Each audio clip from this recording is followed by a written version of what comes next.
นี่คือผักยาคูไก่ได้เป็นผู้สร้างผู้แปลงตอนนึงผู้ข้าไปถ่ายถึงไปย่างถ่ายจะทึง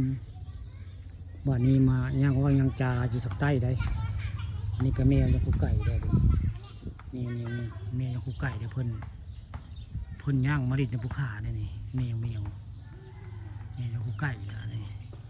แมวว่าอารามเพิ่นเลยเพิ่นก็มีได้พวกตัวนึงผมแมวตอนนึงผู้ข้าไปถ่ายทางทึงเลยย่างว่าย่างจางทึงวันนี้มาถ่ายทางใต้ได้นี่ถ่ายทางใต้เดียวก็ทึงเนาะนี่แหละหันโคงจีดีเพิ่นเทตอนช่วงเลี้ยวบุญบังไผ่ได้เพิ่นเทเลี้ยวช่วงนั้นผู้ข้าบ่เมื่อเขาเจ้าเทก็เลยบ่ได้มาถ่ายทำเนาะมามันชิงเลี้ยวได้ตั้งเรียบร้อยทางทึงที่คาเรียบร้อยอะไรสมบูรณ์แบบแล้ววันนี้ถ่าแต่เฮ็ดโครงสร้างขึ้นไปโอบปูนใส่ไว้ไงโอบปูนใส่บริเวณนั้นโครงสร้างจอมเจดีย์นะสูง29 เมตรได้อันมีพนุบเอาสูงของวัดเจดีย์วัดพระอังคารนี่29 เมตรเหมือนกันตอนคำวันนี้ภาคเลยมาจาเรื่องจอมเจดีย์เรื่องเจดีย์ไว้ไงเจดีย์อันวัดบ้านอังคำตำบลนาตาลอำเภอเต่างอยนี่ยังพันเลี้ยวได้ค่อยเฮ็ดค่อยสั่งยาคูนอกค่อยเฮ็ดค่อยสั่งยังเสียวอันนี้ก็คือใกล้แล้วละเบิ่งเร็วก็ได้จอมเจดีย์ก็ขึ้นแล้วใส่รถเข็นยกขึ้นแล้วไว้ไงอันนี้พระเป็นสร้างไว้ถึงได้หลายปีได้นี่พระยาคูสร้างด้วยแรงบันดาลใจของยาคูไก่เป็นผู้สร้างได้นี่คักได้ฝีมือเรา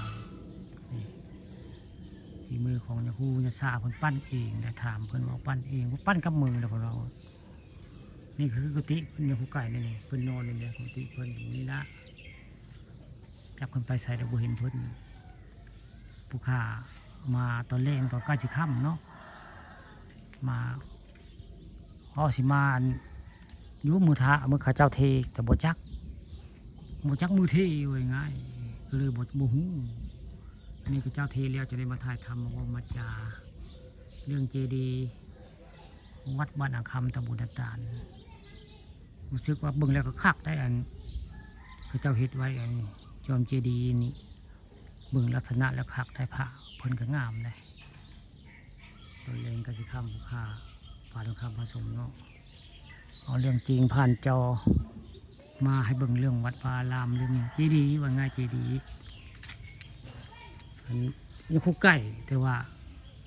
เพชรสร้างแปลงนี่แม่นยังพ่อนบได้เพิ่น